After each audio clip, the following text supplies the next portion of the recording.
Web service adalah service yang mempertukarkan data dalam format XML, tersedia dan diakses melalui internet ataupun intranet.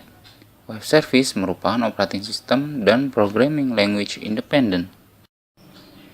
Dan berikutnya, web service mempertukarkan data antara service requester atau aplikasi yang menggunakan data atau service dan service provider, server penyedia data atau service, melalui service registry yang berisi kumpulan-kumpulan service. Web service menggunakan teknologi XML, RPC atau SOAP, atau HTTP, POST, atau GET. Web service berbeda dengan model aplikasi terdistribusi tradisional seperti CORBA dan RMI, di mana metode yang dipanggil dieksekusi melalui jaringan, tetapi web service menyediakan metode yang akan menghasilkan result berupa data XML, bukan data biner. Web service dapat dipanggil atau digunakan melalui web, aplikasi desktop, ataupun aplikasi mobile. Dan berikut merupakan perbedaan antara website dengan web service. Pada website memiliki web interface atau rich interface, ditujukan untuk berinteraksi langsung dengan user. Dijalankan pada web browser, dan website merupakan aplikasi front-end yang bersifat human-centric, dan user merupakan faktor utama. Sedangkan pada web service tidak memiliki interface yang bagus, dibuat atau dirancang untuk berinteraksi langsung dengan aplikasi yang lain yang berbeda OS atau arsitektur sekalipun bukan dengan user. Web service merupakan back-end application dan application-centric. Pada web service, komunikasi terjadi antar aplikasi.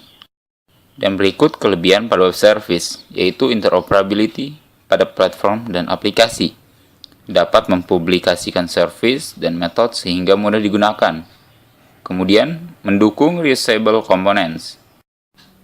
Pada web service terdapat 4 layer utama, yaitu service transport, XML messaging dan encoding, service description, dan service discovery.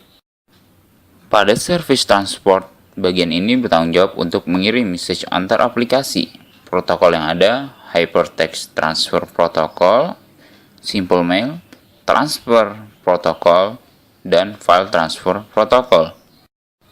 Pada XML messaging dan encoding, bagian ini bertanggung jawab untuk mengencode message dalam format XML, sehingga message dapat dimengerti dan dipertukarkan.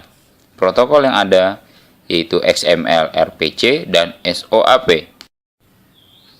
Pada bagian Service Description, bagian ini bertanggung jawab untuk mendeskripsikan public interface sesuai dengan web service yang spesifik.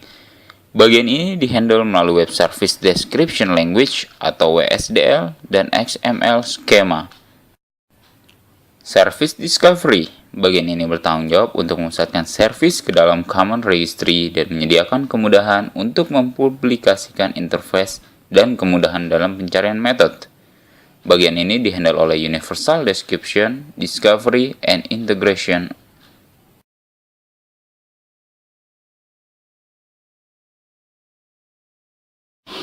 Service Requester adalah konsumen dari web service.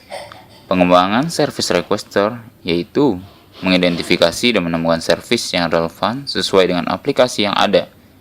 Biasanya dilakukan dengan pencarian terhadap UDDI Business Directory yang berisi service-service yang ada.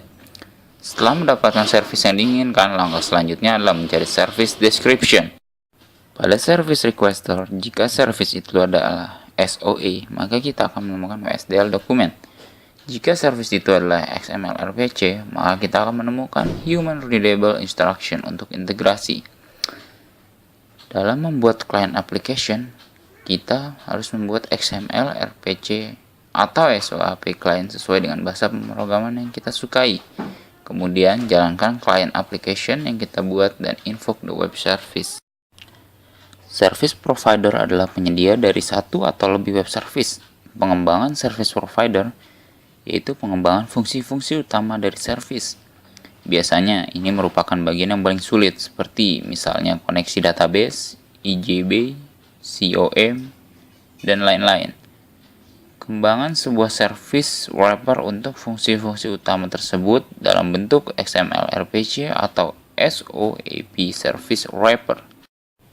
Pada service provider, kita harus menyediakan service description. Jika kita membuat SOAP service, kita harus membuat file WSDL.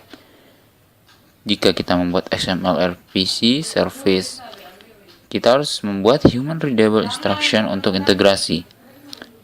Deploy the service, kita dapat menyesuaikan dengan kebutuhan apakah diinstal atau berjalan dalam server standalone atau diintegrasikan dengan web server yang telah ada.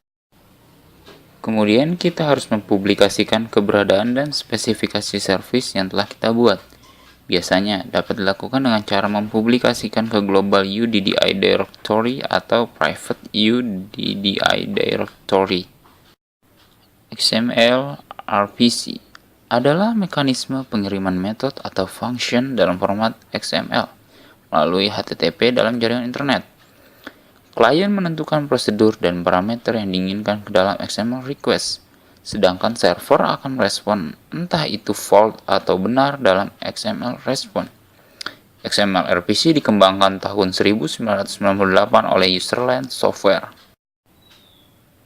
Dan berikut adalah SOAP, yaitu Simple Object Access Protocol.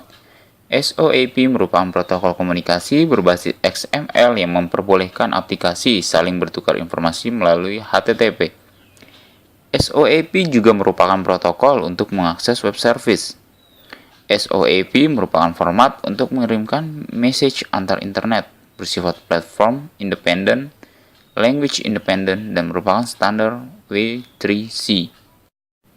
Elemen-elemen XML dalam SOAP terbagi menjadi dua, yaitu elemen wajib dan elemen opsional. Pada elemen wajib yaitu envelope yang mengidentifikasi XML dokumen sebagai SOAP message dan body yang berisi informasi call dan respon.